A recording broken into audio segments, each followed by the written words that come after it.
America आणि Iran यांच्यामध्ये जो युद्धाचा भडका उडालेला आहे त्याच्या झळा कुठंतरी भारतातही दिसायला लागल्यात. आणि आज J L P G cylinder आहेत त्याचे रेट वाढून आज हे दिसून आलं आहे की कुठंतरी याच्या झळा भारतातही दिसून येतात आणि ग्रामीण भागात मात्र याचा कशा पद्धतीने नियोजन करतात. आपल्यासोबत बोलण्यासाठी डिस्ट्रीब्युटर आहेत जाजू साहेब.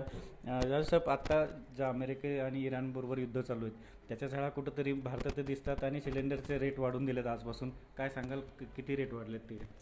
आज साधारणतः सिलेंडरचे डोमेस्टिक सिलेंडरचे पर सिलेंडर 60 रुपयांनी रेट वाढलेले आहे.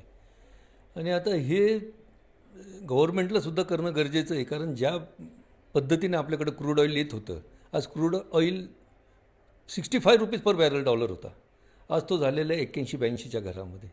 तर क्रूड वाढल्यानंतर गव्हर्नमेंटसुद्धा थोडेफार तर रेट वाढवणार हे आपल्याला ज्ञात होतं.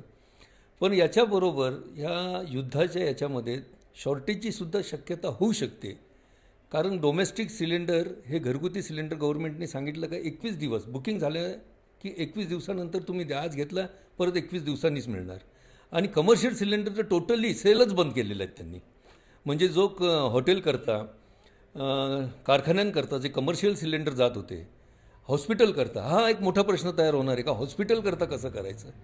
कारण हॉस्पिटलला तुम्हाला जर कमर्शियल बंद केले तर तिथं प्रॉब्लेम तयार होईल. तर गव्हर्नमेंटनी किंवा आमच्या कंपनीनी सुद्धा याची गाईडलाईन द्यावी का हॉस्पिटलला तुम्ही डोमेस्टिक देऊ शकता, म्हणजे तिथलं अडचणीचं काम होणार नाही. साधारणतः आता ग्रामीण भागामध्ये तुम्ही कसं नियोजन करताय? कारण तुम्हाला तर आत्ता सांगितलं की 21 दिवसानंतर देत आहे, मग त्या पद्धतीने गर्दी वाढली असेल काय? हो, निश्चित तुम्ही पहा का ऑफिसमध्ये भरपूर गर्दी वाढलेली आहे आणि ग्रामीण भागातल्या लोकांचा थोडा प्रश्न तयार होतो.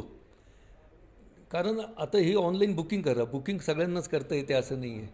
बऱ्याचशा घरांमध्ये वयस्कर लोक असतात, मुलं बाहेर असतात, नोकरीला असतात, कोणी शिकायला असतं, तर त्या लोकांना बुकिंग करता येत नाही. तर मग ती लोकं येतात इथं आणि मग आम्ही आमच्या कॉम्प्युटरद्वारे त्यांची ती बुकिंग करतो. या समस्या होत्या, मग खेड्यावरच्या माणसाला इथपर्यंत यावं लागतं. याच्यातनं बी मार्ग निघायला पाहिजे, सरकार किंवा कंपनी मार्ग काढतील, म्हणजे कोणाला त्रास होणार नाही ही अपेक्षा आम्ही बी बाळगून आहे आणि कंपनीसुद्धा आहे. तुमचं कंपनीशी काय असं बोलणं झालं आहे का, किंवा तुम्हाला कंपनीकडून काय मेसेज आला आहे का? किती दिवस हे चालू शकतं, काय अंदाज वर्तवला जातो? नाही, आता हे अंदाज फक्त 2 जणांनाच माहिती आहे.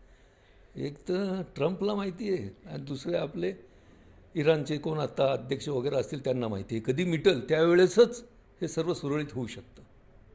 बाकी अंदाज कोणीच देऊ शकत नाही या गोष्टीचं किती दिवस चालेल. हॉस्पिटलच्या बाबतीत त्यांनी एक महत्त्वाचा मुद्दा या ठिकाणी मांडला आहे. आणि या ठिकाणी जर पाहायला गेलं तर हॉस्पिटलमध्ये जे डोमेस्टिक सिलेंडर जे जात आहेत ते द्यायचे आहेत की नाही याबाबत मात्र गव्हर्नमेंटने कोणतीही गाईडलाईन दिलेली नाही आहे. हा महत्त्वाचा एक मुद्दा त्यांनी मांडलेला आहे. अजून आता किती दिवस चालणार याबाबत तर प्रश्नचिन्हच आहे, पण पुढे याचं सुरळीत होऊ शकतं की नाही हे आगामी काळातच कळेल. एल एस मराठीसाठी अमोल मतकर, शिर्डी, अहिल्यानगर.